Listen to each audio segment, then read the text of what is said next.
do the intro again. Thank you so much. Thank you all for tuning in. We want to thank Daniel Mwanu for this opportunity to do this work with the Pan-African Leadership Series, this idea of understanding who we are as an African people globally. We understanding that we are connected. That's the notion of Pan-Africanism. I think that when we honor the works of Kwame Nkrumah and others that suggested that we are one African people, that we were taken from a land known as Africa at this point, Alprika, El Kabbalan, some talk about Kemet. We were taken from that space, human trafficked all over the globe for the benefit of Europeans and Arab individuals or nations. And so we recognize that we are one people speaking many times, as we are doing right now, the oppressor's language. However, we have the divine spirit of who we are as an African people, and that lives on. We have a discussion today, and the discussion today is about the notion of religion, religion and how it has been utilized for the manipulation of a population, but also how it has been part of the elevation of a population. Because we understand that all religions are started in what is known as Kemet or Africa, that this is the beginning of any organized religion, and that others have taken the constructs that have been established by African people and utilized them for their benefit. So we understand that we are the originators, the progenitors of all that is divine. That is a heavy obligation, duty, and an honor to be able to carry. The word religion means to go back, ligara, or legion is to bind. And so the notion of religion is to go back and to bind and connect. And so we often think that religion is a Western thing. In reality, the notion of coming together to bind and connect is central to African identity. And you will find that all over the African world, there are forms of coming together to bind as a legion to be able to move things forward. And often we see people engaging in religious activities, but they're not going anywhere. It's a very much akin to someone getting into a vehicle, or automobile, some type of structure, but they're never going to a destination. And too many times we get stuck into our religious organizations without moving in any direction. So you can get into an automobile and just simply roll up the windows and kick the tires, but you never go anywhere. And so too many times our religions become stagnant because they're attracted to what it is that they see as their asset. And so people get stuck into westernized constructs, right, of religion. Looking at Constantine, as Constantine actually pilfered, raped, took over African theological constructs, and so this, and we know that this to be true because we see that in Christianity, bunnies laying eggs, and we know that rabbits do not lay eggs, and so this is a compilation of various practices that people had around fertility and expansion that he just took and just put together in one umbrella, one particular religious order. And some talk about it not being known as Catholicism, the idea of universal, which we also understand has come from a man of African descent. So I'm talking about Ignatius, was an African man. So this idea of universality of religion is there. And even the coloring, the dyeing of eggs was a part of a Roman a celebration of coloring in women and then copulating with them until they had children. So these were various practices that were utilized during the era of the takeover of a Constantine and others. And so they co-opted African religion for their benefit. But if we really understand the dynamics around even Easter, or understand Christmas, or understand those things, we recognize Ramadan, we recognize that all of those are tied to the position of the sun and the moon and the earth and rotation. And so this is very essential to the African construct of how things are established. And so that's why you even have the book in Christianity called Holios, Biblios, a holy Bible. Holios means sun, Biblios means book. Thus, it is the book of the sun, understanding the ideas of all things are in order based on man's relationship to the sun, the stars, and the universe. This is how our ancestors understood their being. They understood that they were a microcosm of the macrocosm and vice versa. These are heavy constructs. So the Easter idea is based on the notion of light overtaking darkness, because in the northern hemisphere, the days, the equinox occurs, and then the days are noticeably longer. Uh, the idea of Christmas is based on the beginning of that process, where you have the solstice, the winter solstice in the northern hemisphere, where the days begin to get longer, which is why that's December 25th. All these things are taken from African constructs. So we often throw away the religion for under the assumption that it is a European thing. In reality, it is a reinterpretation, a procuring, a proffering of an African thing. That is, we understood that in the universe there was a balance between light and dark, north and south, east and west. We understood that there were elements in the universe, the earth and the air and the fire and the water. That was very clear. And these things came together to create life. We understood when you look at the pyramids that they were not pyramids at all. That is a misnomer. Pyramid means house of fire, meaning that there was some kind of replica of a volcano. But when we look at these things called pyramids, we see that they have a base of 4 to a side of 3. They goes to an apex of 1. The notion again of the base symbolizing the directionality that we have agency over, north, south, east, and west, but also the elements of the universe, the 4 elements that were mentioned: earth, air, water, and fire. And so they said that man had dominion over these things. The idea not dominion for control and power, but one had an obligation and duty and responsibility to honor those things. This is African religion at its finest, right? And so the sides of 3 symbolizing the masculine, feminine, and the eternal life, the male, female, and the child. This was the sides of 3, symbolizing that is a trilogy in life. And the apex of 1 was, of course, the God concept. And even on the US dollar, there is the pyramid that exists with the apex of 1, the all-seeing eye of God. And these images or these icons are not found anywhere in the Western world. They are found in Africa. So we recognize that the Europeans have procured, they have proffered, they have taken, stolen the genius of African people, packaged it as their own, and then have sold it as something that is to be utilized for their benefit and for our demise. This is good stuff. This is really good things to be able to understand with clarity. Thank you so much for watching out of the Gambia. Yes, we are back in the U.S., but we shall be back in Gambia soon, because the idea is that we understand that we are a Pan-African people, and we're not confused by where we find ourselves in location, because we know that as our elders have told us, that Africa is born within us. And so we must understand then that what we have learned to practice as religion from Europeans is a practice or a modification of European culture. And so we think then that by becoming more European or Arab, that we are becoming closer to God. And there's a real challenge there, because when you recognize that you are the originator, then following the duplicate leads you into a moment of distortion.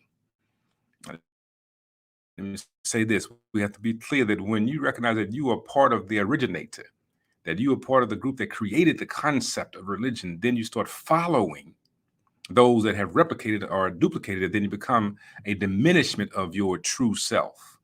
And so we see this happening all over the African world, is utilizing European ideas of religion, utilizing European constructs, and assuming that this is somehow a way to be closer to God, when in reality they taught that man, know thyself.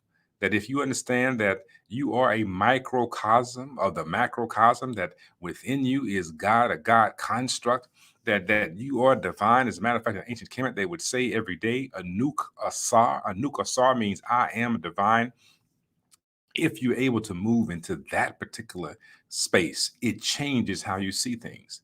The idea of the light overtaking darkness symbolizes the ebbs and flow of life, that things come along in life and that we will be inundated with certain things. The utilization of iconography in ancient Kemet of the scarab dung beetle, the notion of the scarab dung beetle laying its eggs in dung and rolling it towards the sun for an entire day. And 28 days later, the eggs hatch, symbolizing that out of nothingness, out of something that is fecal, that light or something powerful can come if you move it towards something greater than itself. The idea of rolling the dung towards the sun, elevation, illumination, right, brings about elucidation. So it was this idea that there's a connection that we have with the universe. And so even we know that the 28-day cycle of the moon happens. And also women typically have a 28-day cycle for their menstrual cycle. So the idea is that they understood that there was a connection in the universe that must always be honored, and that there is always a resurrection. Among the Bantu Congo, they talk about we are Kala Zima Kala, that we are rising and setting suns. It's the same concept that is replicated over and over again, that we come into being, we extinguish and come into being again. These are ancient African realities, African constructs of what it means to be here. Now we start following European thought, and we begin to have these battles, and many of our battles are really associated with the Greek Orphic mysteries of good versus evil.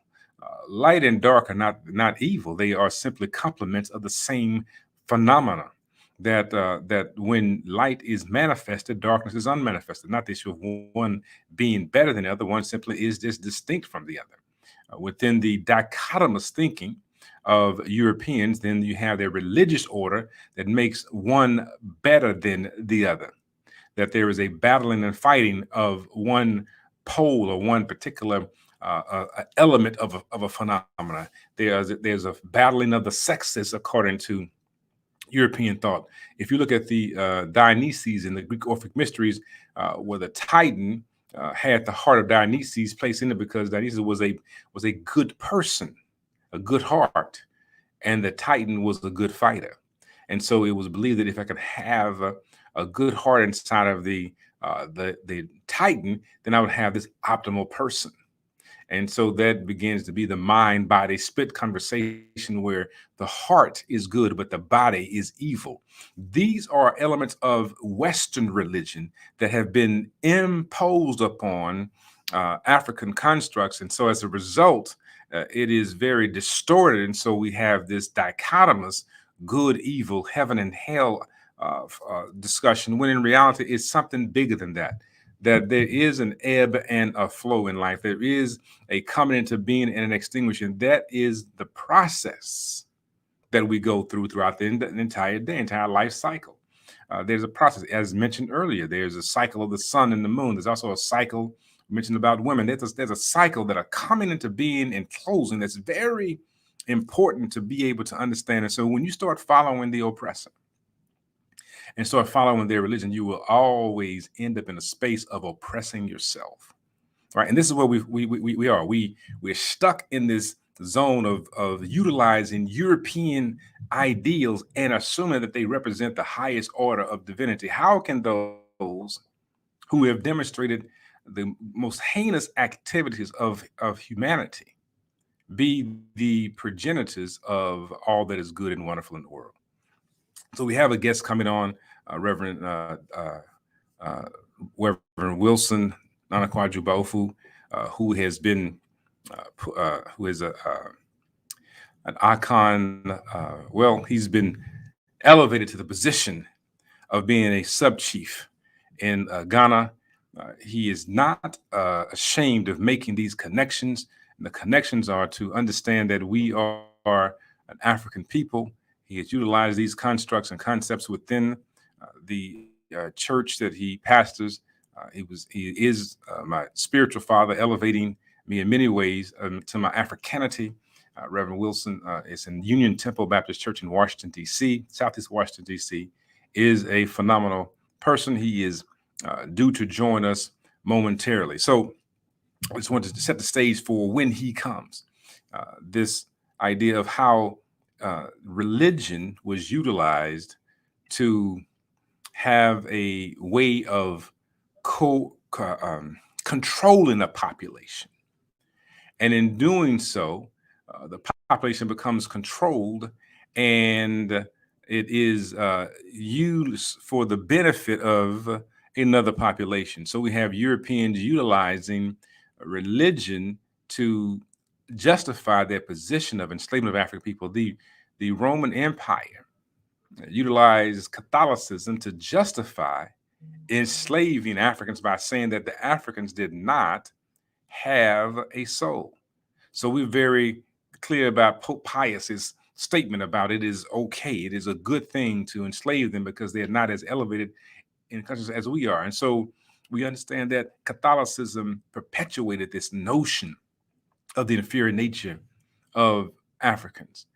We know that others have utilized the same discourse, that there have been enslavement ships called Jesus, that these things were utilized as in Christianity, utilized to perpetuate an idea of European superiority. And the problem is that people are not capturing or getting into what it means to be truly divine, but they find that they try to become divine through following Europeans. Religion and African consciousness. That's the topic. Religion and African consciousness. Religion, to go back and bind, and consciousness, the idea of knowing who you are. When the oppressor utilizes religion in the US, the preaching certain scripture, slaves obey your masters, coming from Ephesians, these types of teachings were designed to make one feel more at ease with being in their position of servitude and assuming that this is religion. And in reality, it is indoctrination into European superiority. And people don't catch that. They begin to assume that I'm really a devout Christian now. Or when you begin to follow the oppressor in Islam, or you follow the oppressor in these other ways, you begin to oppress yourself and assume that this is the highest order of all things that are religious and good in life. And in reality, they're simply mimicking the oppressor, which by default are modes of oppressing oneself. I just want to hear from you all, right? I'm reading, I see people are listening. I would just chime in here and just tap in some things about what do you know about European religion and how it has oppressed African people. And also, what do you know about this idea of African understanding of spirituality? How often are we afraid of what we do as an African people? How often are we afraid to honor our spiritual systems? When I was in the Gambia and Zimba and other practices, the masquerades of Conqueron that were there, and how they become associated with some level of mysticism and so forth. And in reality, it's something else bigger than that. All right. Thank you, Malawi, for tuning in. We got to get stick in. This is going to be powerful when our guest joins us. And so when we begin to become afraid of our ways of connecting, I'm not saying everything that we have done is right. I'm saying everything that we have done has some right in it, and we have to be able to honor that. Everything has some things that we can question. But when we begin to assume, again, when in the Gambia, and people are not necessarily honoring the traditional African systems because of the Arabs' notion that you cannot do certain things, you should not have certain graven images, right, masks and so forth. There's certain things that you don't do. The drumming that I primarily engaged in with those that were coming from the South, coming from Guinea Conakry, and not necessarily people who were in the Gambia, because of the separation that occurs, that has been imposed upon a population that says that these things are not spiritual. Where do you go in the world where there's not drumming, rhythm, and flow in life? Right. And so we have to recognize that there is the beauty of African people is found in the rhythm, found in the heartbeat. And yet we begin to honor Europeans, or honor Arabs, or honor others, and we move away from our center. Many of our challenges that we encounter is because we are not in touch with our center. Our spiritual systems are the things that have allowed us to be able to elevate, as we see with, again, as I mentioned, Zimba, but also if you look at the Haitian Revolution.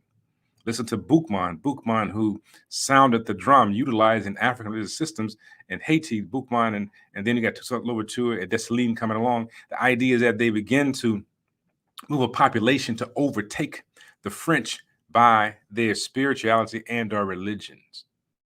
And the religion was that the power of God is within. As we said earlier in ancient Kemet, man, know thyself, that the power of the divine is within. And they said that you cannot destroy the divine, so we keep coming. And so when we hear the or see the writings of Napoleon Bonaparte, he says that when I killed them, when I thought I killed them, I kept seeing more rise up. That is, that people kept rising and coming back because they recognized this power and the spirit of the divine was within them.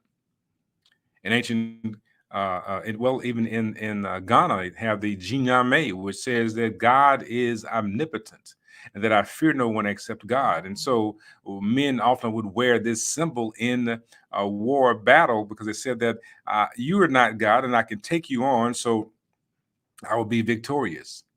Right? These are constructs utilized by our people to understand who they are and what they are.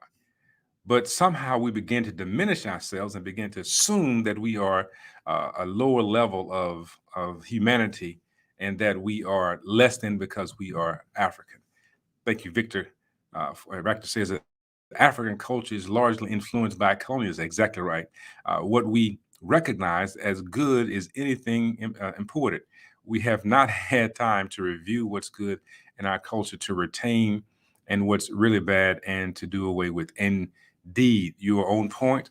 We begin to assume that all things European are good and wonderful. I talk about the issue of assumed significance, right? We assume that all things that are good and indifferent to things that are of African reality, and that is a part of the brainwashing process or part of the indoctrination or conditioning process that comes through religion. One of those things is that certain things that certain groups do are blasphemous. To honor your ancestors is blasphemous, but everywhere you go in the world, especially in the US, you see, the US dollar has European images on it, people using their ancestors, but we have this fear of honoring our ancestors. They assumed when they saw Africans in ancient Kemet and other places that they were a necromantic people, meaning that they worshiped the dead. They had a system of necromancy. And that is in part why the word Negro becomes attached to people of African descent. That this idea of necromancy means that they were worshiping the dead. To honor and recognize the dead is not honoring the dead, right? In the sense of not worshiping the dead, rather. So there's not a worshiping of the dead. It is recognizing and honoring what they have done for our existence. And that's why you have in various places in Africa the various masks of kings, of royalty, and so forth. Even in Kemet, you see the sculptures there are recognizing Ra and Hotep and other particular deities and deified images because they are not being worshipped. They are recognized as those that should be honored for their connectivity to the divine. And so they remind us of our connection. But Europeans will suggest to us that this is somehow a worship of the dead, and that is something that we should not necessarily do. So I'm looking, listening, and to see what's going on. Daniel, Reverend Wilson says that he doesn't see the link. Maybe we can assist him with seeing the link. I'm not quite sure what that means, but we are here. Sierra Leone is here. Thank you so much for joining. Man, Uganda, wow, this is amazing. And indeed, we do have a profound love of Africa. Thank you so much for being involved. And I keep seeing people join in. And we're going to make this thing even more. We're going to make it keep growing it because we know that African consciousness is important to us and to our people, and we have to be awakened to our true genius and not follow the ways of those that desire to destroy us. So this is the idea of African religion. I mean, African religion and religia. This is what we begin to honor. We have to watch ourselves because oftentimes we will honor the oppressor. And when we honor the oppressor, then that becomes our deity and our God. Whatever you place before you, whatever you engage in every single day, whatever you begin to honor is indeed your God. And when we begin to honor their thoughts, their ideas, their beliefs, at that point, they are our God. And at that point, they control us. What are we following? What are we engaged in? What do we place before us every single day? If we believe that this world belongs to Europeans, if we believe that to be the case, then they are our gods. How often do we recreate ourselves in the image and likeness of our oppressors?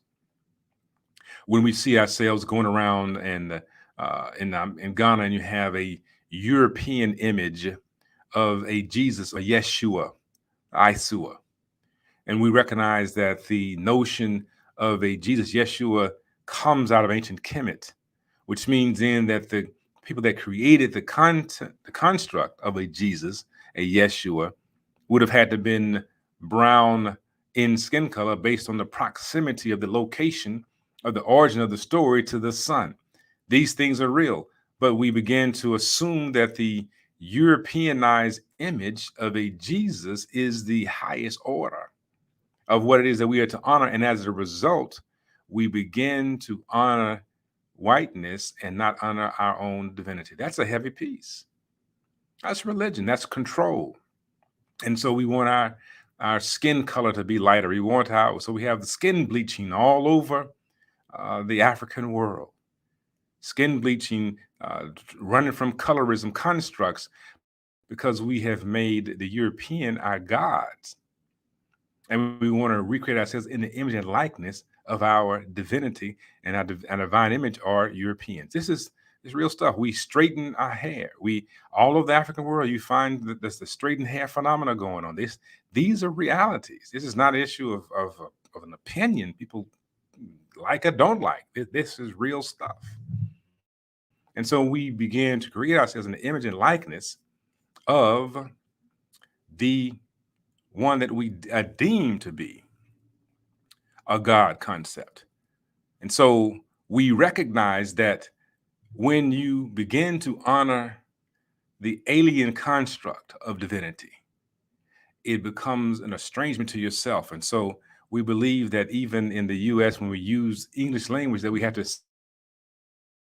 say doth, hither, cometh, goeth, using Old English to articulate divine constructs. But how many of us understand the divinity of the Yoruba, understand Oludumare, understand the Orisha, Yemiya, understand Shango, understand those images or those things deemed to be somehow spooky, understand voodoo, right? Understand what it means to condomble. What does it mean, Santeria? What do these really mean to the African world? All right. And we can go all over the African world and we find this. In Sierra Leone, we find these very spiritual practices that some have some things that could be tweaked. However, we want to make sure that they're not seen as some diminishment of our divinity. Because if you identify with that which is trying to destroy you as the highest order religion, then something is vastly wrong with spirit and spirituality. How can we honor those that have raped, maimed, brutalized the population as the highest order of a spiritual religious connection? Right? What gets into our psyche that makes that possible? And that is indoctrination into European ideology. And that becomes in the form of religion. In the Western construct of we had Jesus, Yeshua being white, and we have people running around with Santa Claus being white, and the same things that the God can do are the same things that a Santa Claus can do. God is omniscient. Santa Claus knows exactly what you want. God is omnipotent. Santa Claus can command 8 tiny reindeers to fly around the entire world. God is omnipresent, can be all around the world in one night. These are constructs, ideas that get attached to certain things, and our populace begins to deify an alien construct and not honor who they truly are. And that's where we end up in trouble. I'm listening. I'm seeing. Thank you, Damien. Thank you so much for tuning in. Ashe, Ashe, Asheo. Thank you for watching from Texas in the U.S. This is indeed an exciting moment. We're going to keep it moving forward because we know that our guest is working diligently to connect with us, and I know that Daniel is working to make that connection happen. We are recognizing the challenges of religion, but we also honoring African consciousness. When you understand the word conscious, that which you are aware of, and you understand Africanity, the notion of I am divine, it changes how you move in the world. Because African consciousness has to be understood in the context of knowing that your presence on earth is a divine moment.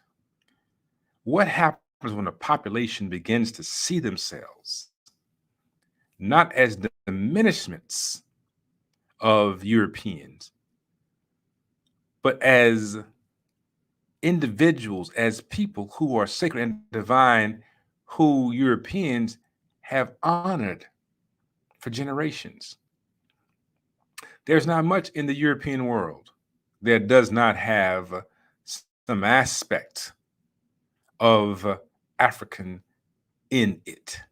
Africa is in the tea that the queen sipped on, probably came from Madagascar or someplace in Africa. The crown in England, the gold from the Gold Coast, the tantalite, the coltan inside of the computers the phones that we're using, coming out of the Congo.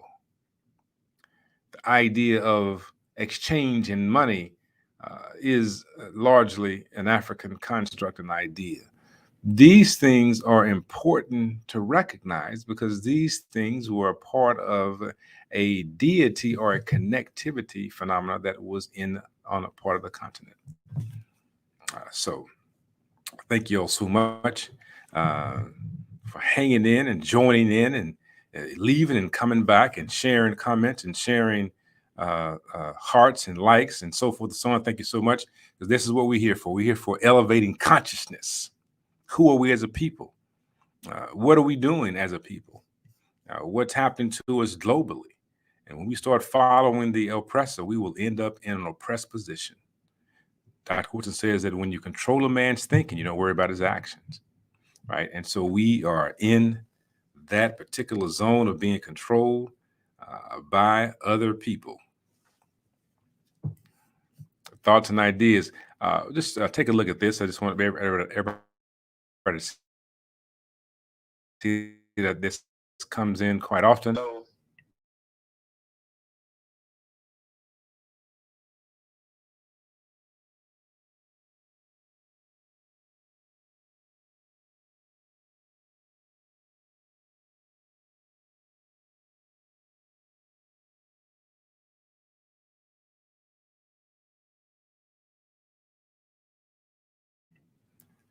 Yes.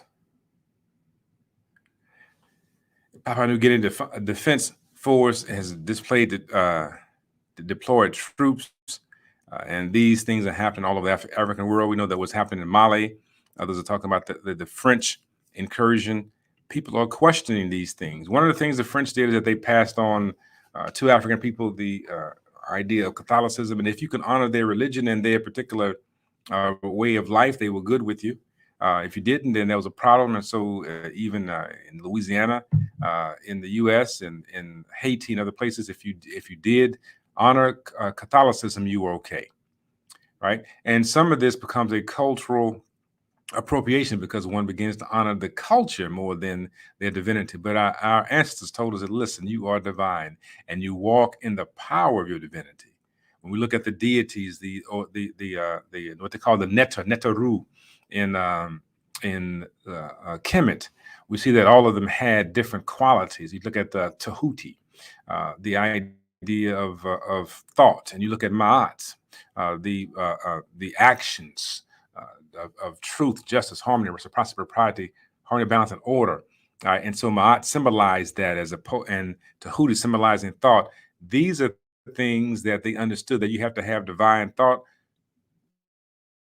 connected to correct action.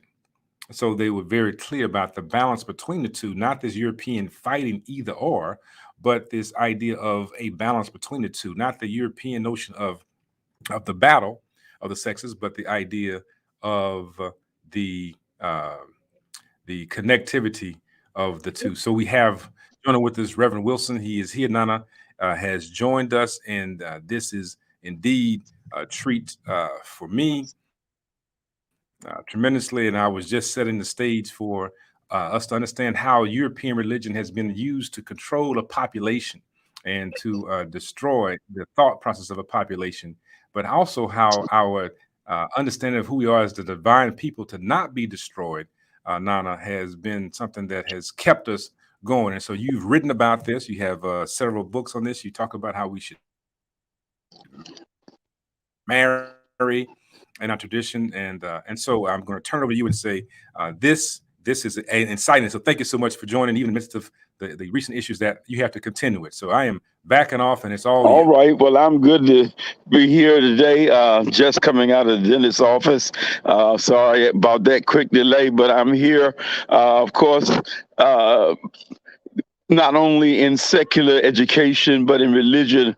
And as Dr. John Henry Clarke states, the handmaiden of what I call cultural imperialism has been religion. It has been used, of course, Jomo Kenyatta said, when the Europeans came to Africa, he said, we had the land. He said, they told us to close our eyes and pray. And when we opened up our eyes again, they had the land and we had the Bible. And so religion has played a vital role in the psychological and the physical and the economic enslavement of Black people the world over. And it is something that I've attempted to address, first of all, by dealing with the truth about the origins of Christianity, the Bible, and the fact that, of course, it took place, all of the incidents that we read about, hear about in the Bible, took place in Africa. So if they took place in Africa, it had to be African people. And if it had to be African people, it was African people writing about African incidents and circumstances and situations. I have traced, along with Nana, who from Arizona, who's a native Ghanaian, the history of the original Hebrews who came out of Egypt and went down into West Africa. So the history is monumental in terms of the origins of the religion, and yet it was taken as the guarantor of the rights of the oppressor over the oppressed. And that's so deeply embedded in Orthodox Christianity, dating back to the time of Constantine, when he was trying to expand his empire and his wealth, adopted the version of Christianity, which was doing exactly the same thing. And that kind of exploitation of the masses of poor people, and particularly, and especially Black people, has continued to this very day. So the idea of we are the original people, is that what you're saying? And going down into the Hebrew control and manipulate us. And I know oftentimes you talk about in the U.S. The various scriptures that were utilized to promote enslavement of African people to not know who they are. You mentioned Paul, the Pilgrim Progress conversation. So tell us more about that, so people can know this is a part of our challenge as a people all over the world, globally. Example to show you how deep that is. Edward Blyden, the father of Pan-Africanism, in his book Islam, Christianity, and the Negro Race, which was written back in 1887, he referenced, and in fact, in his book, an article that was in a newspaper from 1817, where in that article he talks about how the person who was writing that article was talking about how slaves were read to from Pilgrim's Progress and told that it was the Bible.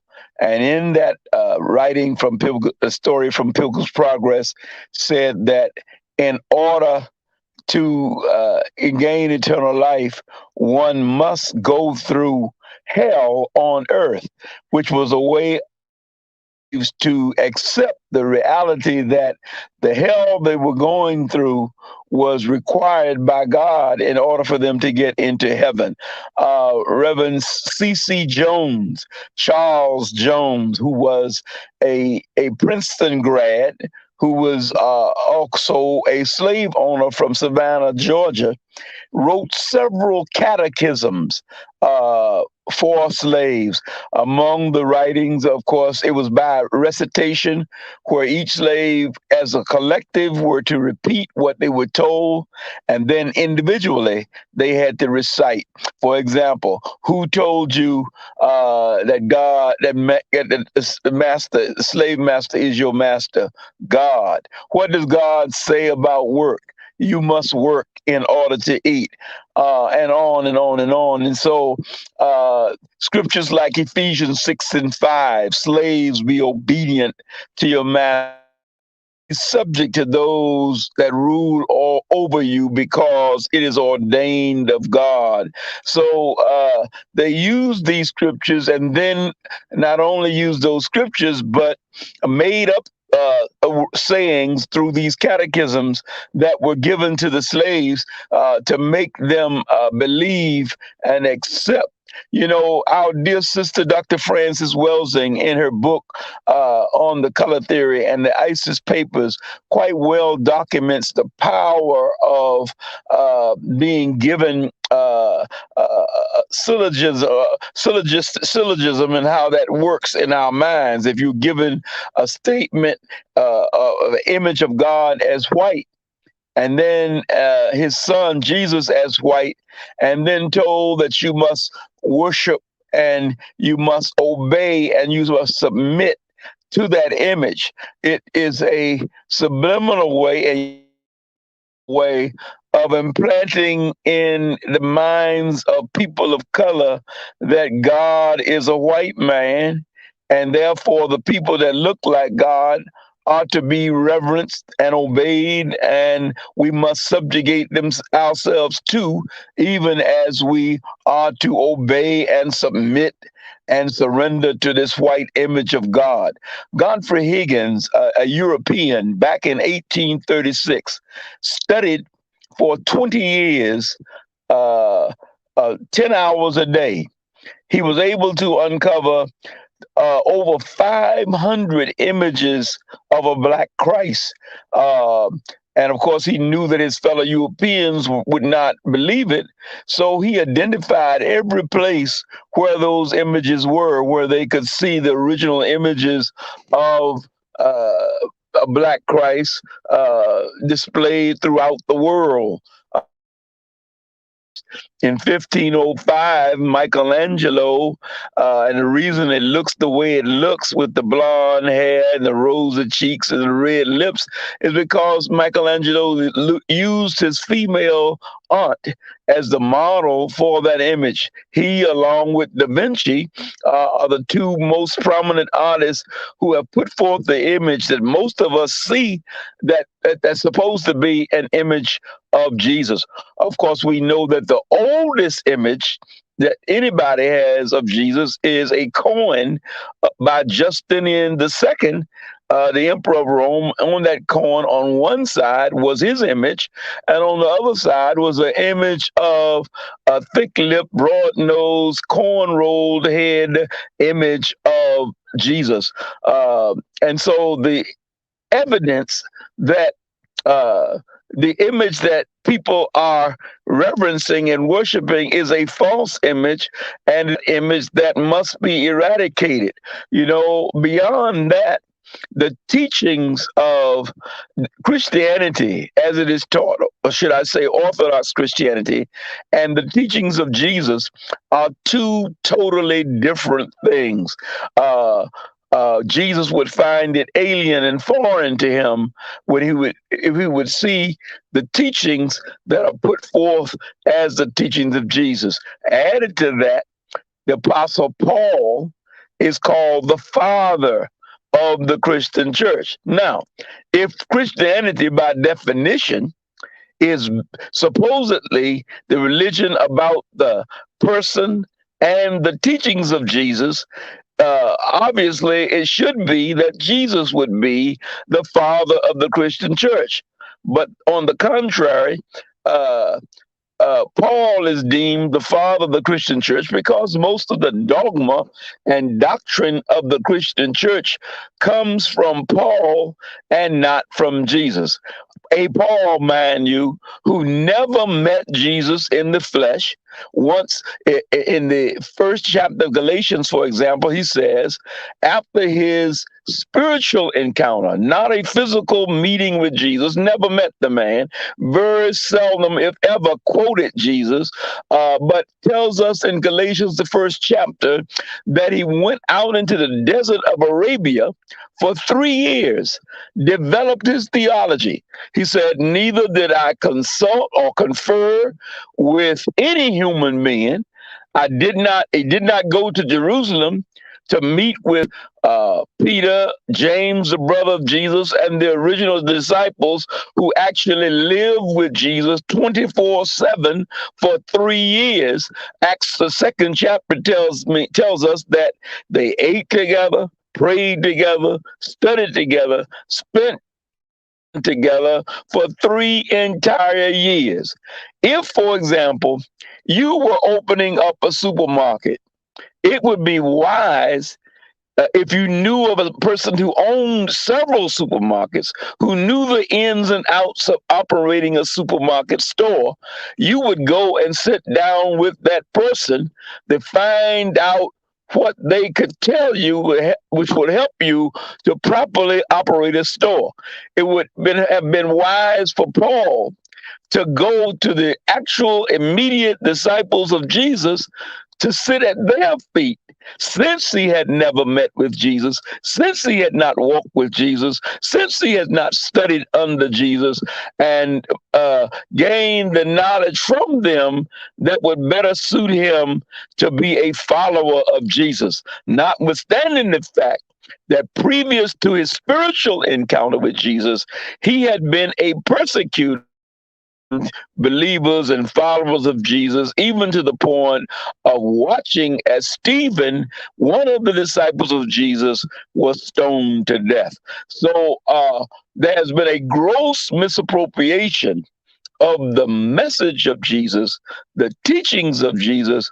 Rather, we have been given false teachings which have been doctored, if you will, to make us subservient to our oppressor. If you go all over the continent of Africa, particularly in Ghana, you see these huge images of this Michelangelo and image of Jesus, and people not knowing. I've been going back and forth to Ghana for many years. I took some pictures of the mural at the church with a black Christ and the 12 disciples depicted as significant Africans and African Americans. Distribute postcards of that. Uh, and for many years, there are many people who, when they see me, they say Jesus was a black man.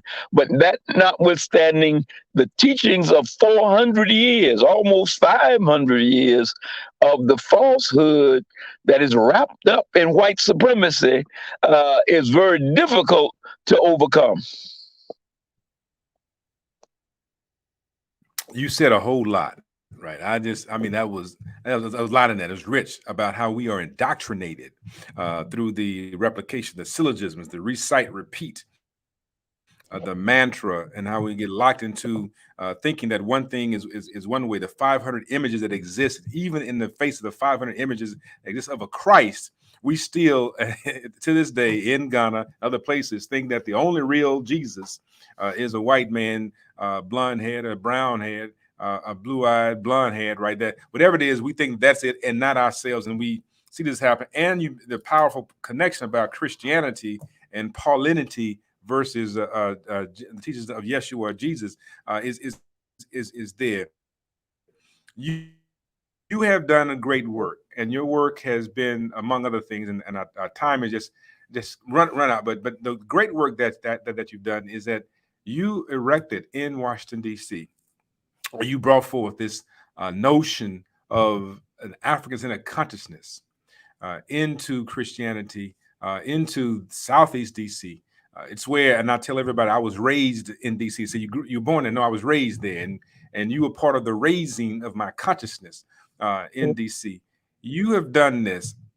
How have you been able to take these concepts and create a space of worship for people of African descent to see themselves as being divine? I will submit, as you get ready to say this, that when I walked into Union Temple and I saw the mural of the Last Supper with people that looked like me, and then at the bottom of that were men dressed in African attire in the men's chorus, that transformed my thinking about Christianity, about religion, about who I am.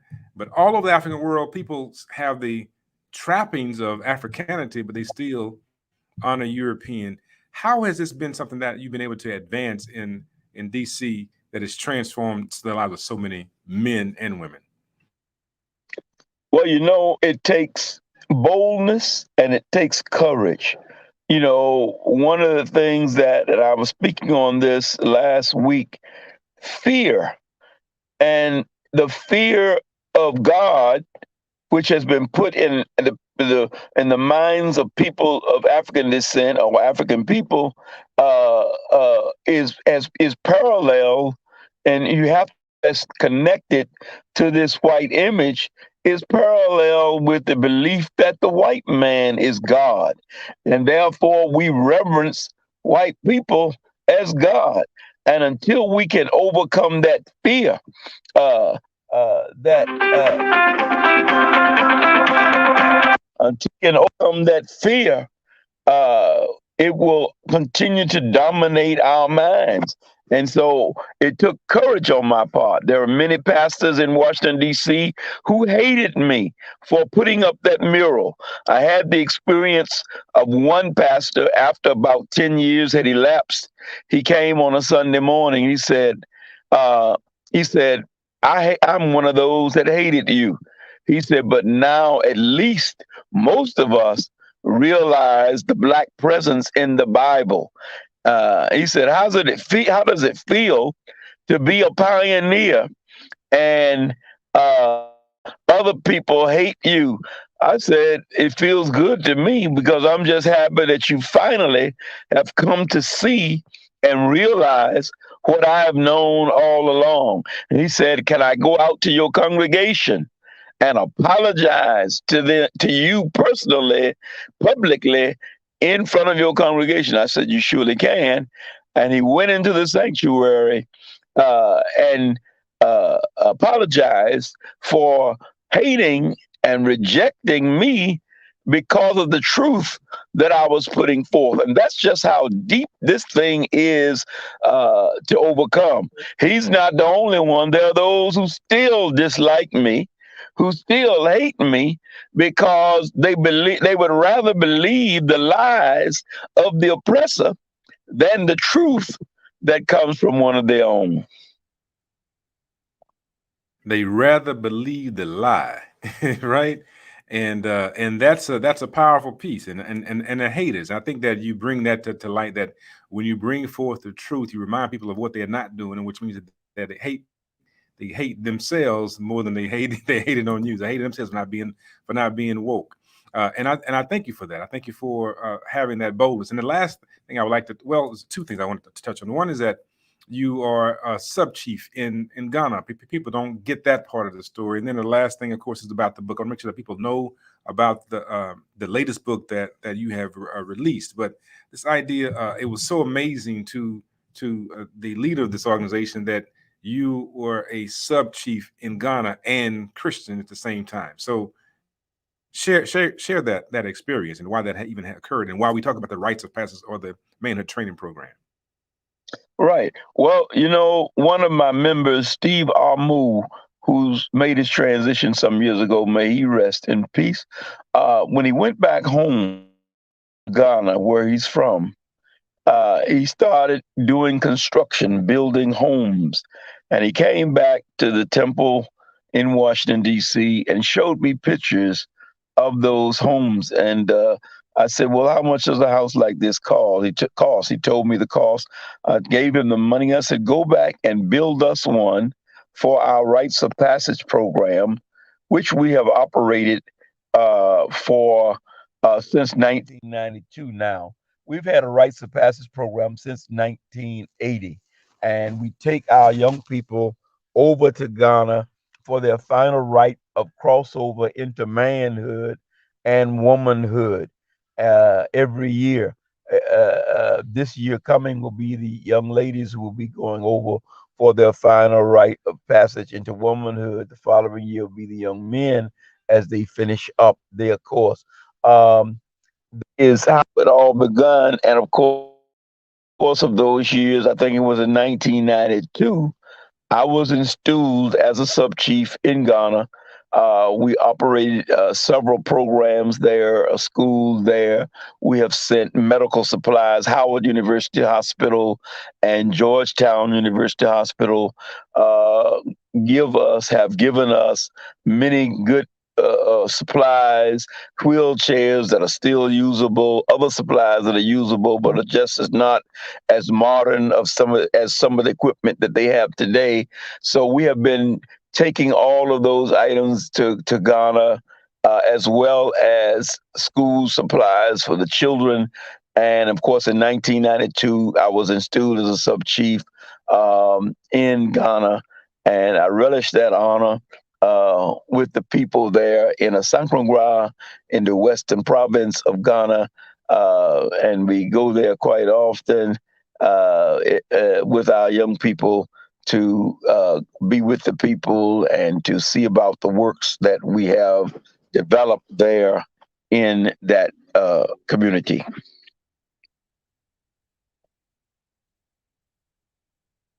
And this is the work, right? We are here with the Pan African leadership series with various individuals. We want to thank our various sponsors, and we have to find a way to make sure that we can get you back on, Nana, because we haven't even touched on the power of the books that you've written. One, of course, dealing with the African wedding notion, the idea of marrying with our symbols, image and iconography, and also the latest work around who we are as a people. And I regret that we're here at the end, but we need to make sure that we come back and have a fuller discussion. People need to really hear about your research, the scholarship, and that's one of the things I really admired about being under your tutelage, is that I don't know what you're talking about, and the Lord said, but you also brought forth the historical, the intellectual knowledge that we could all hold on to and go read. And so every time you preach, even today, I'm going back to the book, Blyden's book.